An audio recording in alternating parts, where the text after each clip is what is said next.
दोस्तों, मैं हूं राजेश कुमार और मैं आपका इस यूट्यूब चैनल पे मैं आपका स्वागत करता हूं। दोस्तों, मैं चाहता हूं कि आप इस यूट्यूब चैनल को सब्सक्राइब करें दोस्तों, और साथ में बेल आइकन का जो ये बना हुआ है इसका ऑल ज़रूर सेलेक्ट करें, ताकि दोस्तों मैं जब भी वीडियोज़ अपलोड करूँ आपको इसका नोटिफिकेशन सबसे पहले मिले दोस्तों, और आप इसे देख सकें और आप इस चैनल से जो भी बेनिफिट मैं डाल रहा हूँ उस बेनिफिट को आप अच्छे से उसका बेनिफिट आप उठा सकें दोस्तों। तो चलिए दोस्तों, शुरुआत करते हैं। आज का जो हमारा जो वीडियो है उसको शुरुआत करते हैं। चलिए देखिए, क्लास 10 का सब्जेक्ट इंग्लिश है और बुक का नाम जो है फुटप्रिंट्स विदाउट फीट है दोस्तों, और चैप्टर 6 है उसका, ठीक है। और चैप्टर का जो नाम है वो देखिए, the making of a scientist. इस चैप्टर को हम लोग कल पढ़े थे, इसका पार्ट 1 और पार्ट 2 में 2 वीडियोज़ में पढ़े थे दोस्तों। तो हम लोग आज इसका जो है सेशन आज हमारा है क्वेश्चन आंसर का। तो हम लोग इसका क्वेश्चन आंसर करेंगे दोस्तों, बहुत ही ध्यान से समझेंगे और बेहतरीन तरीके से समझने की कोशिश करेंगे दोस्तों। और देखिए, राजेश कुमार यानी कि मैं हूँ जो एक्सप्लेन कर रहा हूँ इसको, तो मैं आज इसे एक्सप्लेन करूँगा और मैं कोशिश करूँगा आपको बेहतरीन तरीके से समझाने का दोस्तों। तो आप मैं उम्मीद करता हूँ कि आप जो चैप्टर मैंने कल पढ़ाया था वो चैप्टर आप लोगों ने बहुत ही ध्यान से पढ़ा है दोस्तों। तो चलिए शुरुआत करते हैं। देखिए दोस्तों, ये है पेज नंबर 32 का एनसीईआरटी का जो बुक है उसका पेज नंबर 32 से है, ठीक है। क्वेश्चन नंबर 1 है दोस्तों, तो हम लोग इसको समझेंगे। चलिए देखते हैं। देखिए, हाउ डिड ए बुक, देखिए यहाँ पे क्वेश्चन क्या है, how did a book become a turning point in Richard Ebright's life. यानी कि रिचार्ड एब्राइट जो व्यक्ति था, ठीक है, जो साइंटिस्ट था, ठीक है, उसका लाइफ में एक किताब ने पूरा उसका लाइफ को पूरा बदल दिया। तो कैसे बदल दिया दोस्तों, तो हम लोग इसी चीज़ के बारे में ये आंसर को समझेंगे। देखिए, Richard एब्राइट was interested in collecting butterflies. आप लोगों को पता है, बताया था मैंने आप लोगों को कि रिचार्ड एब्राइट जो व्यक्ति था वो बहुत ही ज़्यादा शौकीन व्यक्ति था, इंटरेस्टेड था। किस चीज़ में इंटरेस्टेड था दोस्तों, तो कलेक्टिंग बटरफ्लाइज यानी कि तितलियों को जमा करने में वो बहुत ज़्यादा इंटरेस्टेड था, ठीक है। But that time he was in the second grade, लेकिन उस टाइम वो कौन सा क्लास में था दोस्तों, सेकंड ग्रेड में था, यानी कि दूसरी क्लास में था, ठीक है दोस्तों। अब देखिए, he had collected all the 25 species of butterflies, यानी कि क्लास 2 का ही उम्र में ही, ठीक है, उसने जो है टोटल 25 तरह की जो स्पीसीज थी, स्पीसीज मतलब कि प्रजातियाँ, किसकी, तो तितली की प्रजातियाँ दोस्तों, ठीक है, उसने कलेक्ट कर चुका था, ठीक है। And found around his home town, और उसे वो जितनी सारी तितलियों को जमा किया था 25 तरह की प्रजातियों का, वो सारे कहाँ थे, तो उसके होम के आसपास ही थे, अराउंड हिज होम टाउन के आसपास ही थे, ठीक है दोस्तों। आगे देखिए, this would have been the end of his butterfly collecting. यह जो 25 तरह का जो तितली जमा कर चुका था, यह शायद उसके तितलियों को जमा करने का अंतिम समय होता। लेकिन दोस्तों देखिए क्या होता है, बट एट दिस पॉइंट, लेकिन इस स्थिति पे देखिए, his mother got him a book.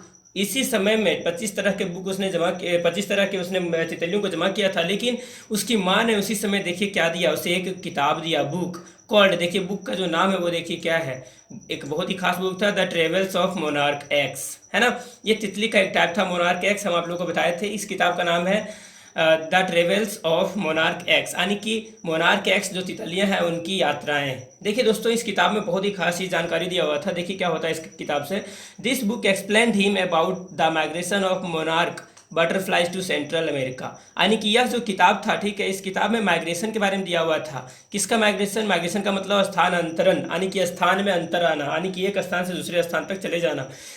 इसमें जो मोनार्क नाम का जो तितली था, इस किताब में उसी के बारे में बताया था कि वह कैसे अपनी जगह को बदलते रहता है, कैसे एक स्थान से दूसरे स्थान चला जाता है, खास करके कहाँ, सेंट्रल अमेरिका में, अमेरिका का एकदम बीच वाला हिस्सा, केंद्र में, ठीक है दोस्तों। तो वो तितलियाँ कैसे उड़ के चली जाती हैं, इसी चीज़ के बारे में उस बुक में पूरा तरह से एक्सप्लेन किया हुआ था। देखिए, this book increased his interest in monarch butterflies and open the world of science to him. और यह जो किताब था उसने इंक्रीज कर दिया, इंक्रीज मतलब बढ़ा दिया, क्या बढ़ा दिया, उसका इंटरेस्ट, ठीक है दोस्तों। इंटरेस्ट मतलब रुचि बढ़ा दिया, ठीक है। कौन सा तितली का, ये देखिए मोनार्क का तितली जो था उसी में, ओके दोस्तों। और देखिए, and open the world of science to him, और यही जो किताब था उसी ने, ठीक है, उसकी लाइफ में विज्ञान का जो पूरा दुनिया का जो विज्ञान था समझने में उसको मदद मिला। Later through the regular experiments, यानी कि बाद में क्या हुआ, लेटर मतलब बाद में, ठीक है, बाद में वो बहुत सारे एक्सपेरिमेंट्स किया, रेगुलर एकदम करते रहा, और एक्सपेरिमेंट से ही started to grow cells of butterflies himself. और वह जो था खुद ही शुरू कर दिया ग्रो करना, उपजना, उत्पादन करना, किस चीज़ का, सेल्स का, सेल्स मतलब कोशिकाओं का, ठीक है दोस्तों। किसका, तो बटरफ्लाइज का। खुद से वो कोशिश करना शुरू कर दिया और खुद से वो ग्रो करना शुरू कर दिया। So it can B easily said that A book become a turning point in the Richards life. इसीलिए ऐसा कहा जा सकता है दोस्तों, एकदम ठीक है, क्लियरली ऐसा कहा जा सकता है कि रिचार्ड का लाइफ में जो है एक किताब ने एकदम बहुत ही अच्छा खासा टर्निंग पॉइंट लेके आया दोस्तों। और नेक्स्ट क्वेश्चन देखते हैं। तो दोस्तों क्वेश्चन नंबर 2 देखते हैं, how did his mother help him. ठीक है, ये जो मिस्टर एब्राइट जो था, ठीक है, रिचर्ड एब्राइट, उसकी माँ जो थी उसको कैसे मदद करती थी। तो दोस्तों आप लोग कहानी में अच्छा से पढ़ चुके हैं कि उसकी माँ जो थी वो कैसे उसका मदद किया करती थी। देखिए दोस्तों यहाँ पे शुरुआत से देखते हैं, Richard Ebright's mother helped him by encouraging him his interest in learning. देखिए रिचर्ड इब्राइट जो था उसका माँ जो थी, ठीक है, उसको मदद करती थी इंकरेज करके। इंकरेज मतलब कि हौसला बढ़ा के। ठीक है दोस्तों, किस चीज़ में हौसला बढ़ाती थी? उसका इंटरेस्ट यानी कि उसका रुचि बढ़ाती थी। किस चीज़ में? सीखने के लिए, यानी कि नई नई चीज़ों को सीखने के लिए उसकी माँ जो थी हमेशा उसको इंकरेज करते रहती थी, उसका हौसला हमेशा बढ़ाते रहती थी कि बेटा नया नया चीज़ हमेशा हमेशा हमें सीखना चाहिए। सी टूक हिम ऑन ट्रिप्स, उसकी माँ उसको नया नया चीज़ सिखाने के लिए उसको ट्रिप्स पर ले जाती थी, यानी कि यात्राओं पर ले जाती थी। ठीक है दोस्तों, घुमाने के लिए। बाउट हिम टेलीस्कोप्स, यानी कि उसकी माँ उसके लिए टेलीस्कोप खरीद देती थी, दूरबीन। माइक्रोस्कोप यानी कि सूक्ष्मदर्शी यंत्र, ये भी उसकी माँ खरीद देती थी। और देखिए कैमराज, यानी कि कैमरा तरह तरह का उसका माँ उसको खरीद के देती थी। एंड अदर इक्विपमेंट्स, और भी बहुत तरह के उपकरण उसको ढूंढ के खरीद के देती थी। And helped him in many other ways, और इसी तरह से बहुत तरह से अलग अलग तरह से उसकी माँ जो थी उसको मदद करती थी। If he did not have any work to do, अगर रिचर्ड एब्राइट के पास कोई काम नहीं होता था करने के लिए, ठीक है दोस्तों, तो उसका माँ देखिए क्या करती थी, she found work for him to learn, उसकी माँ जो थी उसके लिए काम ढूंढा करती थी। ठीक है, और देखिए even the book that become a turning point in his life, यहाँ तक कि देखिए इवन का मतलब यहाँ तक कि या तो जबकि, ठीक है, जबकि उसके पास ये मिस्टर एब्राइट के पास जो बुक थी, ठीक है, वो बुक भी जो था, ठीक है, जिस बुक ने उसका पूरा जीवन को बदल दिया, टर्निंग पॉइंट इन हिज लाइफ, यानी कि उस बुक ने उसका पूरा जीवन को बदल दिया, वो बुक भी उसके माँ के द्वारा ही दिया गया था। ठीक है दोस्तों, हैंस मतलब चुकी। ठीक है दोस्तों, और देखिए आगे, it can be said that his mother played an important role in his life for making him a scientist. वास्तव में अगर कहा जाए, ये वास्तव में ऐसा कहा जा सकता है कि उसकी माँ जो है, ठीक है, उसकी माँ ने, ठीक है, बहुत ही इंपॉर्टेंट रोल निभाया उसकी लाइफ में, ठीक है, उसे एक वैज्ञानिक बनाने में। ओके दोस्तों, तो ये जो क्वेश्चन था ये हमारा ख़त्म होता है, और हम लोग जो है अब अगला क्वेश्चन देखिए दोस्तों। अब हमारे पास है पेज नंबर 34 का, ठीक है, पेज नंबर 34, ये देखिए यहाँ पे पेज नंबर 34 जो है इंग्लिश का बुक जो है, उस बुक में एनसीईआरटी का जो बुक है उस बुक में पेज नंबर 34 जो है उसका क्वेश्चन नंबर 1 करेंगे। अब देखिए, what lesson does Ebright learn when he does not win anything at the science fair. देखिए दोस्तों, यहाँ पे लेसन का मतलब यहाँ पे कोई चैप्टर का बात नहीं है, बल्कि लेसन का मतलब यहाँ पे सबक है। ठीक है दोस्तों, जब वह साइंस फेयर पे जब गया था ना इब्राइट, ठीक है, मिस्टर इब्राइट जो था वो गया था ना साइंस फेयर में, यानी कि विज्ञान का मेला में, तो उसको वहाँ पर क्या सबक मिला, जब वह कुछ भी नहीं जीत सका, विन मतलब जीतना, जब उस मेले में वह कुछ नहीं जीत सका, तो ठीक है उसको क्या सबक मिला। तो देखिए दोस्तों क्या सबक मिला, Ebright realizes that to be winner at science fair he will have to do, देखिए have to do real experiments. देखिए दोस्तों कहता है कि इब्राइट को महसूस होता है, उसको महसूस होता है, रियलाइजेज मतलब महसूस होना, ठीक है, उसको महसूस होता है कि जीतने के लिए, एक मतलब विजेता घोषित होने के लिए साइंस फेयर में, यानी कि विज्ञान का मेला में, एक व्यक्ति को, ठीक है, देखिए क्या करना होता है, he will have to do real experiments, उससे रियल एक्सपेरिमेंट्स यानी कि एकदम वास्तविक एक्सपेरिमेंट करना होगा, प्रयोग करना होगा दोस्तों, तब जाकर के क्या होगा कि उसका जो है एक्सपेरिमेंट सक्सेस होगा दोस्तों। तो इस तरह से अब देखिए दोस्तों पेज नंबर 34 का ही है, और ये क्वेश्चन नंबर 2 है, what experiments and projects does he then undertake. ठीक है, ये मिस्टर जो था, ठीक है, एब्राइट जो था, ठीक है, वो किस तरह के एक्सपेरिमेंट्स करता है और किस तरह के प्रोजेक्ट्स वो परफॉर्म करता है। ठीक है, तो देखिए, he make experiments to find out what causes the viral disease that kills nearly all monarch caterpillars. दोस्तों कैटरपिलर्स का मतलब वो जो प्यूपा जिसमें मोनार्क का छोटा छोटा सा बच्चा रहता है अंडे में, ठीक है, वो तितलियों का। ठीक है दोस्तों, देखिए क्या कहता है कि ये जो था मिस्टर ब्राइट जो था, ठीक है, वो एक्सपेरिमेंट करता है एक जवाब ढूंढने का, टू फाइंड आउट काउजेज यानी कि कारण ढूंढने का, कि क्या कारण था, काउज का मतलब कारण, ठीक है, क्या कारण था, कौन सा ऐसा वायरल डिजीज है जो, ठीक है, मार देता है, किसको मार देता है, किल्स कर देता है, किल कर देता है मतलब मार देता है, किसको, मोनार्क जो तितलियां हैं उनकी कैटरपिलर को, उनके बच्चों को, उसके छोटे छोटे बच्चों को मार देता है।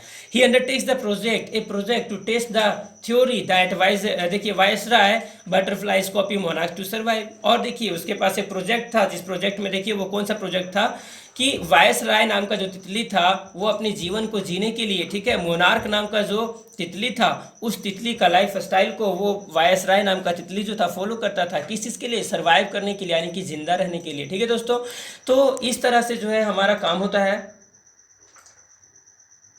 देखिए दोस्तों, पेज नंबर 34 का ही क्वेश्चन नंबर 3 है, what are the qualities that go into the making of a scientist. ठीक है, एक साइंटिस्ट बनने के लिए दोस्तों, ठीक है, किस तरह की क्वालिटीज यानी कि किस तरह के गुण किसी व्यक्ति के अंदर होना चाहिए। क्वालिटीज़ का मतलब गुण होता है दोस्तों। ठीक है, तो किसी व्यक्ति को साइंटिस्ट बनने के लिए उसके अंदर किस तरह का गुण होना चाहिए। तो अभी देखिए हम लोग पढ़े थे, ठीक है, एक व्यक्ति था, ठीक है, जिसका नाम था मिस्टर वेरर, ठीक है, जो कि टीचर था किसका?